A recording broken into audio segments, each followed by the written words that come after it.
Hello friends, मैं पूर्णचंद्र साहू आप सभी को स्वागत करता हूं मेरा YouTube channel mining legislation by PC Sahu में। दोस्तों, एक नया वीडियो के साथ आज मैं फिर हाजिर हूं और इस वीडियो में हम कुछ इम्पोर्टेंट प्रोबेबल क्वेश्चंस के ऊपर डिस्कस करेंगे। जैसे कि हर वीडियो में हम लोग डिटेल में डिस्कशन करते हैं हर सवाल को, तो इसी वीडियो में भी उसी तरह कुछ इम्पोर्टेंट प्रोबेबल क्वेश्चंस को हम लोग एनालिसिस करके उसका करेक्ट आंसर को आइडेंटिफाई करेंगे। तो शुरू करते हैं आज का वीडियो। और जो लोग मेरा चैनल को नया देख रहे हैं, जरूर चैनल को सब्सक्राइब कीजिए, बेल आइकन को प्रेस कीजिए और अपना फ्रेंड सर्कल में भी वीडियो को शेयर कीजिए। तो शुरू करते हैं आज का वीडियो। फर्स्ट क्वेश्चन की तरफ बढ़ते हैं। A mine worker is found medically unfit due to an occupational health issue. What is the responsibility of the owner, agent and manager. ये क्या बोल रहा है कि एक माइंस का वर्कर जो काम कर रहा था माइंस में, वो मेडिकली अनफिट पाया गया, यानी कि उसका मेडिकल टेस्ट हुआ तो वो अनफिट है काम करने के लिए। क्यों? क्योंकि due to an occupational health issue, कोई भी एक ऑक्यूपेशनल डिजीज में वो अफेक्टेड है। माइंस में काम कर रहा है तो माइंस में जो हमारा ऑक्यूपेशनल डिजीज आइडेंटिफाई किया गया है 8 तो उसी 8 में से किसी भी एक ऑक्यूपेशनल डिजीज में वो अफेक्टेड है। तो उस केस में ऑनर, एजेंट और मैनेजर का जिम्मेदारी क्या बनता है एज पर द स्टैट्यूट। और जो स्टैट्यूटरी प्रोविजन है उसमें से ये जो ऑप्शन दिया गया है, इनमें से कौन सा ऑप्शन सही है अगर किसी भी माइन वर्कर को ऑक्यूपेशनल डिजीज हो जाता है। तो ऑप्शंस क्या क्या है? Over time at the rate of ordinary wages for time spend, यानी कि उसको जितना टाइम वो स्पेंड करेगा मेडिकल ये में, उसके लिए उसको ओवर टाइम दिया जाएगा। दूसरा क्या बोल रहा है? अल्टरनेटिव एम्प्लॉयमेंट, यानी कि उसको दूसरा किसी काम में जिसके लिए वो मेडिकली फिट है उसी काम उसको दिया जाएगा। तीसरा क्या बोल रहा है? Disability allowance. डिजेबिलिटी अलाउंस किसको बोलते हैं? यानी कि कोई आदमी मेडिकली अगर अनफिट हो जाता है और उसको ओनर, एजेंट, मैनेजर किसी दूसरे काम ऐसे अवेलेबल नहीं है, उसको बोल रहे हैं कि नहीं हम मतलब दूसरा काम कुछ भी उसके लिए हमारे पास नहीं है, उसको नहीं दे सकते, तो इसको ऐसे मतलब टर्मिनेट नहीं कर सकते हैं नौकरी से, तो उसके बदले उसको डिजेबिलिटी अलाउंस देना पड़ेगा। तो वो जो अलाउंस देते हैं उसको बोलते हैं डिजेबिलिटी अलाउंस। ऑप्शन डी बोल रहा है डिजेबिलिटी कंपेंसेशन। तो ये चारों ऑप्शन में से सही आंसर कौन सा है? सही आंसर है ऑप्शन बी, यानी कि डिजेबिलिटी अलाउंस। क्यों डिजेबिलिटी अलाउंस होगा? क्यों ऑप्शन ए नहीं होगा? क्यों ऑप्शन सी नहीं होगा? इसीलिए नहीं होगा कि देखिए, क्वेश्चन में ही क्लियर कर दिया है कि मेडिकली टेस्ट हो चुका है, अभी मेडिकल टेस्ट का बात नहीं हो रहा है। मेडिकल टेस्ट ऑलरेडी हो चुका है, तब जाके ना पता चला कि वो मेडिकल अनफिट है। जब उसका मेडिकल टेस्ट हो रहा होगा उस, या फिर ऑक्यूपेशनल हेल्थ सर्विलेंस के लिए उसको बुलाया गया होगा, उसी टाइम वो जितना भी टाइम सॉरी, जब ऑक्यूपेशनल हेल्थ सर्विलेंस चलता है उसी टाइम वो जितना भी टाइम स्पेंड करेगा मेडिकल में, उसके लिए उसको ओवर टाइम दिया जाएगा। ठीक है, वो बात तो सही है, लेकिन क्वेश्चन क्या बोल रहा है कि ऑलरेडी उसका मेडिकल टेस्ट हो चुका है, वो मेडिकल अनफिट डिक्लेयर हो चुका है। तो उस केस में क्या करना है, उस पर्टिकुलर केस के बारे में, क्योंकि वो तो पिछला बात हो गया कि उसका वो मेडिकल टेस्ट हो रहा है या फिर ड्यूटी से उसको बुलाया गया है ऑक्यूपेशनल हेल्थ सर्विलेंस के लिए, तो वो बात ऑलरेडी हो चुका है। अभी ऑलरेडी वो मेडिकली अनफिट डिक्लेयर हो चुका है। उस केस में जिम्मेदारी बनता है ऑनर, एजेंट, मैनेजर का उसको अल्टरनेटिव एम्प्लॉयमेंट देने का, यानी कि जिस काम के लिए वो फिट है, ठीक है, ये काम जो वो रेगुलरली करते आ रहा था अभी तक और जिसके चलते उसको ये ऑक्यूपेशनल डिजीज में अफेक्टेड होना पड़ा है, वो काम जो वो नहीं कर सकता, ठीक है, नहीं दे रहे हैं, लेकिन जिस काम के लिए वो फिट है, सुइटेबल एक जॉब उसको देना पड़ेगा। तो इसलिए इसका सही आंसर होगा option B, alternative employment. Next question की तरफ बढ़ते हैं।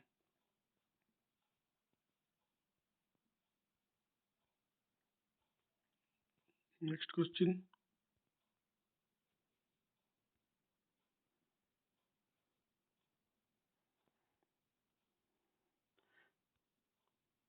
What is the full form of BOD? BOD यानी कि वही तो पूछ रहा है कि बीओडी क्या है। बीओडी का फुल फॉर्म क्या है? Biochemical oxygen demand, biontal oxygen demand, biological disease, biological oxygen deficiency. तो इसका सही आंसर है ऑलरेडी ऑप्शन ए में। आंसर इसमें ऑलरेडी लिख दिया गया है, टाइपिंग मिस्टेक है। बीओडी का फुल फॉर्म है बायोकेमिकल ऑक्सीजन डिमांड, जो कि ऑप्शन ए में है। देखिए आंसर भी यहाँ पे लिख दिया गया है, टाइपोलॉजिकल एरर है, मतलब लिखना नहीं चाहिए आंसर को। ठीक है, लिख दिया तो कोई मतलब इसमें कोई ये नहीं है। बीओडी मतलब बायोकेमिकल ऑक्सीजन डिमांड। अच्छा, बीओडी होता क्या है?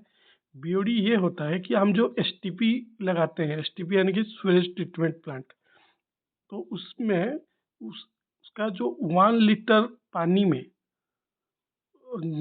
जब बैक्टीरिया के द्वारा ऑक्सीडाइजेशन प्रोसेस होता है, फुल डेफिनेशन क्या बोल रहा है कि it is the amount of oxygen that would be consumed if all the organic matter in 1 litre of water were oxidised by bacteria.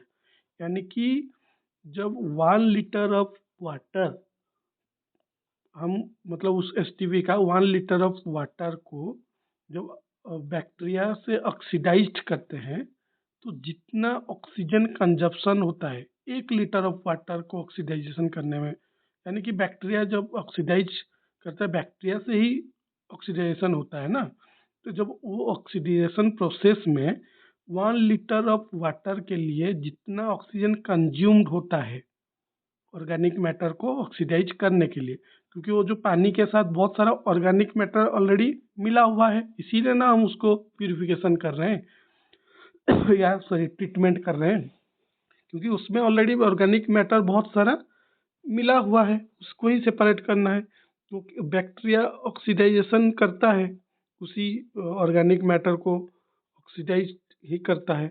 तो 1 लीटर पानी में जितना ऑर्गेनिक मैटर है उसको ऑक्सीडाइज करने के लिए बैक्टीरिया के द्वारा जितना ऑक्सीजन कंजप्शन होता है उसको बोलते हैं बीओडी, बायोलॉजिकल ऑक्सीजन डिमांड। यानी कि उतना हम डिमांड कर रहे हैं ऑक्सीजन, मतलब ये प्रोसेस डिमांड कर रहा है उतना ऑक्सीजन, उतना 1 लीटर ऑफ वाटर में जितना भी ऑर्गेनिक मैटर होता है उसको ऑक्सीडाइज करने के लिए। कैसे ऑक्सीडाइज होगा? बैक्टीरिया के द्वारा होगा। ठीक है, तो 1 लीटर पानी में बैक्टीरिया के द्वारा बायो जितना भी ऑर्गेनिक मैटर है उसको ऑक्सीडाइज करने के लिए जितना ऑक्सीजन का ज़रूरत है या जितना ऑक्सीजन कंज्यूम्ड होता है उसको ही बोलते हैं बायोकेमिकल ऑक्सीजन डिमांड। ठीक है, नेक्स्ट क्वेश्चन समझ में आया? बायोकेमिकल ऑक्सीजन डिमांड क्या है, बीओडी का full form biochemical oxygen demand, ये तो पता चला, लेकिन एक्चुअली बीओडी है क्या समझ में आ गया? नेक्स्ट क्वेश्चन की तरफ बढ़ते हैं। Sequence control system is used in dash. Sequence control system किस में यूज होता है? ऑप्शंस क्या क्या है? एक्सकावेटर, बेल्ट कन्वेयर, डोजर, पे लोडर। ये चारों में से सीक्वेंस कंट्रोल सिस्टम किस में यूज होता है? बेल्ट कन्वेयर में यूज होता है। क्योंकि इसीलिए किया जाता है क्योंकि देखिए बेल्ट कन्वेयर एक कंटिन्यूसली रनिंग एक मतलब इक्विपमेंट है जिसमें बहुत सारे जगह पे मतलब दिक्कतें आ सकती है। तो सीक्वेंस कंट्रोल इसीलिए किया जाता है कि मान लीजिए कि फॉर एग्जांपल ये एक बेल्ट चल रहा है, ठीक है, इसका डिलीवरी पॉइंट में मान लीजिए ये एक बेल्ट चल रहा है, इसका जो डिस्चार्ज है यहाँ पे गिरेगा, ये इस डायरेक्शन में चल रहा है, यहाँ पे सब रोलर पुली सब लगा गया है, ठीक है, टेल एंड हेड एंड बाकी सब चीज़ इंटरकनेक्टेड है। तो अगर हम सीक्वेंस कंट्रोल सिस्टम यूज नहीं करेंगे, मान लीजिए कि ये वाला बेल्ट खराब हो गया, इसका मोटर खराब हो गया, कुछ भी हो गया, ये बंद हो गया बेल्ट, लेकिन अगर ये चलता रहेगा तो क्या होगा? जितना मटेरियल डिलीवर होगा वो क्या हो जाएगा? गिर जाएगा कि नहीं? ये मान लीजिए यहाँ से मटेरियल जा रहा है, यहाँ पे गिर रहा है, और ये गिर रहा है तो ये इस डायरेक्शन में मूव कर रहा है, रोटेट हो रहा है, तो ये मान लीजिए खराब हो जाएगा और हम लोग सीक्वेंस कंट्रोल नहीं करेंगे तो क्या होगा, ये मटेरियल जो जाएगा ये तो चल नहीं रहा है, ये मटेरियल तो डिलीवर, ये बंद नहीं हुआ है, ये तो चलते जा रहा है, चलते जा रहा है, मटेरियल गिरता जा रहा है, तो इसका ऊपर ओवरलोडिंग होकर दिक्कत आ जाएगा कि नहीं, बेल्ट फट जाएगा कि नहीं, काफ़ी सारा प्रॉब्लम आ जाएगा। तो इसीलिए सीक्वेंस कंट्रोल सिस्टम यूज करते हैं, ताकि कहीं पे एक जगह पे भी दिक्कत हो तो उसको मैनेज कर सकते हैं। और एक बात, सीक्वेंस कंट्रोल सिस्टम लगाने का और एक भी फायदा है कि जब हम स्टार्ट करेंगे एक सिस्टम में चालू होगा कि पहले मतलब जिसके बाद जो चलना चाहिए वो उसी सिस्टम में ही चलेगा, एक के बाद एक, फर्स्ट फर्स्ट ये स्टार्ट होगा, फिर वो स्टार्ट होगा, और वो सब सेंट्रल कंट्रोल रूम जो सीसीआर बोलते हैं, सीसीआर से ही कंट्रोल होता है। ऐसा नहीं कि मतलब मैनुअली उसको स्टार्ट करना पड़ता, तो सिस्टम से ही सीसीआर रूम में, सीसीआर में ही उसको कंट्रोल किया जाता है। तो सीक्वेंस कंट्रोल सिस्टम कहाँ यूज होता है, बेल्ट कन्वेयर में। ठीक है, नेक्स्ट क्वेश्चन की तरफ बढ़ते हैं। Responsible mining is means to dash. Responsible mining का मतलब क्या होता है, ऑप्शंस क्या क्या है, totally elimination of adverse effect on environment due to mining, substantially minimize adverse environmental effects on mining, prevent greenhouse gas effects, none of these। Responsible mining का मतलब क्या होता है, टोटली एलिमिनेट हम कर पाएंगे क्या, एनवायरनमेंट के ऊपर जो भी एडवर्स इफेक्ट आएगा माइनिंग के द्वारा उसको टोटली एलिमिनेट हम कर सकेंगे क्या, नहीं। सब्सटेंशियली मिनिमाइज कर सकते हैं, इसके लिए एनवायरनमेंट मैनेजमेंट प्लान बनता है, और वो एनवायरनमेंट मैनेजमेंट प्लान किस बेसिस में बनाया जाता है, ईआईए का रिकमेंडेशन के द्वारा। ईआईए मतलब एनवायरमेंटल इम्पैक्ट असेसमेंट, पहले ईआईए किया जाता है, उसके बेसिस पे फिर उसको जितना भी हम आइडेंटिफाई किए असेसमेंट के दौरान क्या क्या एनवायरमेंटल को इम्पैक्ट डाल सकता है हमारा ये प्रोजेक्ट, वो सब आइडेंटिफाई होने के बाद उसको मैनेज करने के लिए एनवायरमेंटल मैनेजमेंट प्लान ईएमपी बनाया जाता है। ठीक है, तो सब्सटेंशियली मिनिमाइज करना जो एडवर्स इफेक्ट है, एनवायरमेंटल इफेक्ट है माइनिंग का, उसको बोलते हैं रेस्पॉन्सिबल माइनिंग। ठीक है, तो इसका सही आंसर होगा ऑप्शन बी। नेक्स्ट क्वेश्चन की तरफ बढ़ते हैं।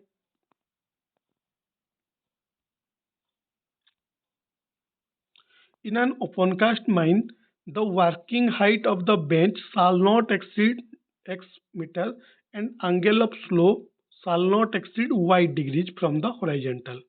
Then x and y are given by dash and dash।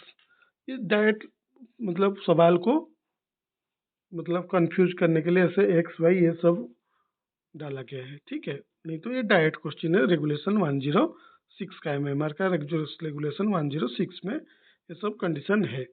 Opencast mines में जो बेंच का हाइट कितना होगा और हॉरिजॉन्टल से एंगल ऑफ स्लोप कितना डिग्री होगा, ये पूछ रहे हैं डायरेक्टली। तो इसका सही आंसर क्या है, ऑप्शन डी, 6 मीटर, 6 मीटर और 60 डिग्री। ठीक है, ये अब देखिएगा उसमें तीन कंडीशन है रेगुलेशन 106 में।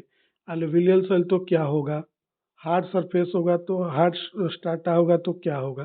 तो अगर ऐसे कुछ स्पेसिफिकली मेंशन नहीं किया गया है तो आपको आइडियल कंडीशन को मतलब आइडियल कंडीशन को ही हम लोग लेते हैं। कोई कहीं पे भी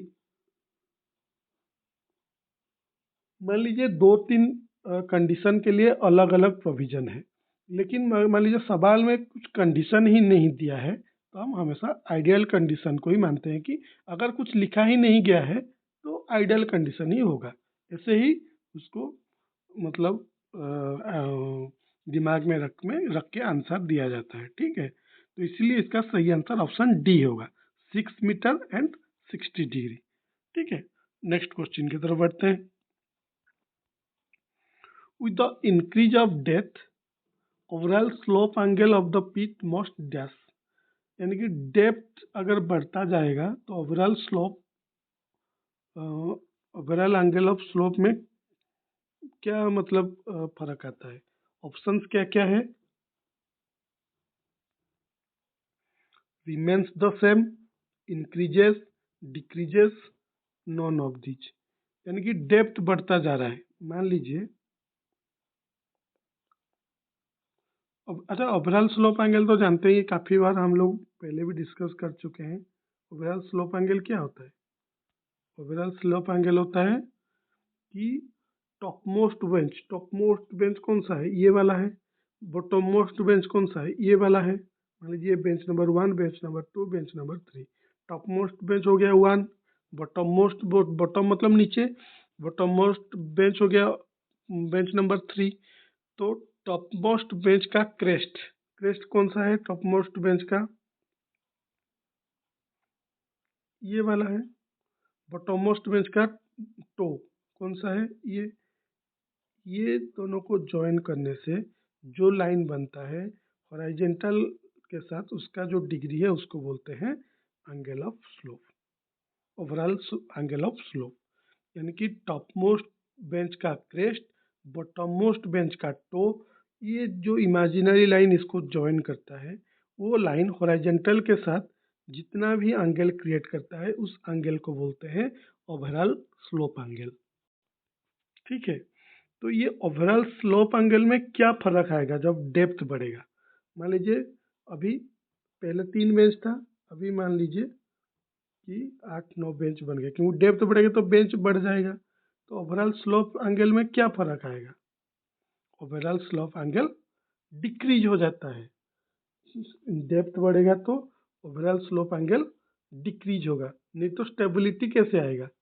अगर हम पूरा ऐसे उसको ओवरऑल सिंगल बढ़ा देंगे तो ये कोलाप्स हो जाएगा कि नहीं बेंच। तो डेप्थ बढ़ने से हमको विड्थ भी, एरिया ऑफ विड्थ भी बढ़ाना पड़ेगा। एरिया ऑफ विड्थ बढ़ जाता है तो ओवरऑल स्लोप एंगल डिक्रीज हो जाता है। ओवरऑल स्लोप एंगल डिक्रीज होगा तो डेप्थ बढ़ेगा, ओवरऑल स्लोप एंगल घट जाएगा, डिक्रीज हो जाएगा।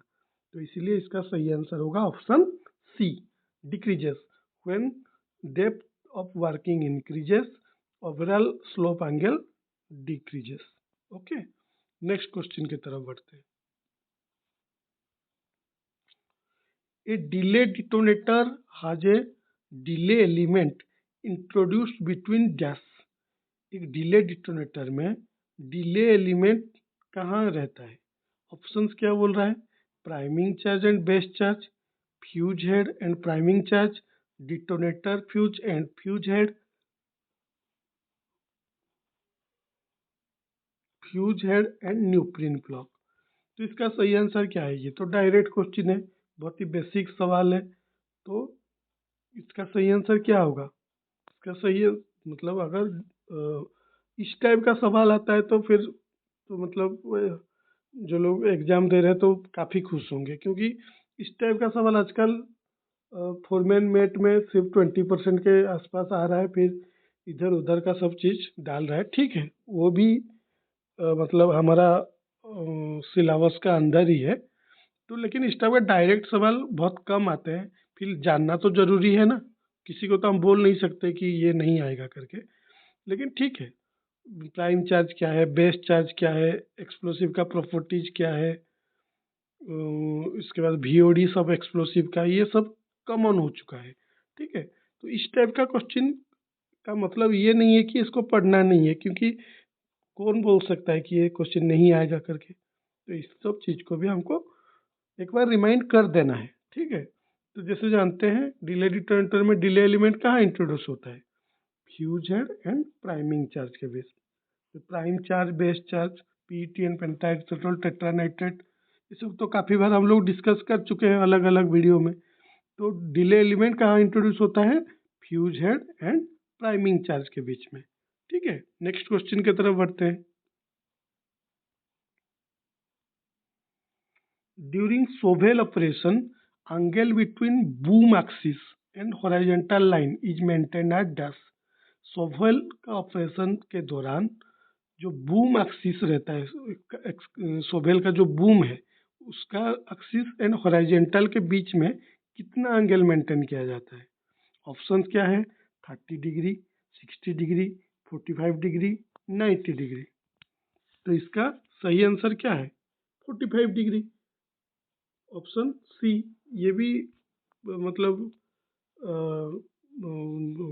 मशीनरी जो लोग देंगे एग्जाम, वो लोग के लिए भी बहुत इम्पोर्टेंट है। इसी टाइप का सवाल माइन मशीनरी में भी आता है, ठीक है। तो ये सब चीज़ को हमको जानना है। बूम एक्सकावेटर का जो बूम है और हॉरिजॉन्टल के बीच में शोवेल का ऑपरेशन के दौरान कितना डिग्री बनता है? 45 डिग्री, ठीक है। इसको आपको याद रखना है, क्योंकि ये तो हो गया, देखिए ये हो गया उसका बूम, ये बकेट है, ठीक है। ये हो गया हॉरिजॉन्टल, तो ये जो एंगल 45 रहता है, ठीक है, मतलब ऑपरेशन के दौरान। ये आइडियल, ऐसे बोलेंगे तो बोलेंगे नहीं, हमेशा थोड़ी ऐसे करते हैं कि हम क्राउडिंग करते हैं, कभी मतलब अलग अलग एंगल में हम काम करते हैं, ठीक है। लेकिन जनरली कितना डिग्री मेंटेन होता है बूम एक्सिस और हॉरिजॉन्टल के बीच में? 45 डिग्री, ठीक है। तो इसका आंसर होगा ऑप्शन सी। नेक्स्ट क्वेश्चन की तरफ बढ़ते हैं। अच्छा, ये लास्ट क्वेश्चन था। तो दोस्तों, इस टाइप का क्वेश्चन आपको लग रहा है कि नहीं इजी है, ठीक है, आप इसको कुछ हद तक पढ़ चुके हैं इसलिए ऐसा लग रहा है। लेकिन इसी टाइप का सवाल भी क्वेश्चन जो एग्जाम में आएगा, और इसके साथ साथ आपको इन डिटेल में, क्योंकि अभी जो टाइम बचा हुआ है वो रिवीजन का टाइम है, ठीक है। तो रिवीजन के दौरान दौरान हम लोग ये नहीं देखते कि ये इम्पोर्टेंट है, ये इम्पोर्टेंट नहीं है, ऐसा नहीं। हमको पूरा सिलेबस कवर करके करके जाना है। एमएमआर एक्ट रूल, इसके बाद सर्कुलर कॉन्फ्रेंसेस, जितना भी कॉन्फ्रेंस आ चुका है, इसके बाद जनरल सेफ्टी, सब कुछ पढ़ के जाना है। और सवाल अच्छे से पढ़ के ही उसको एनालिसिस करके ही आंसर देना है। तो इसी टाइप का सवाल आगे भी हम लाते रहेंगे। आप लोग चैनल के साथ जुड़े रहिए, बेल आइकन को प्रेस कीजिए ताकि मेरा हर अपडेट आपके पास पहले पहुंचे। तो आज के लिए इतना ही, फिर मिलते हैं एक नया वीडियो में। Thank you.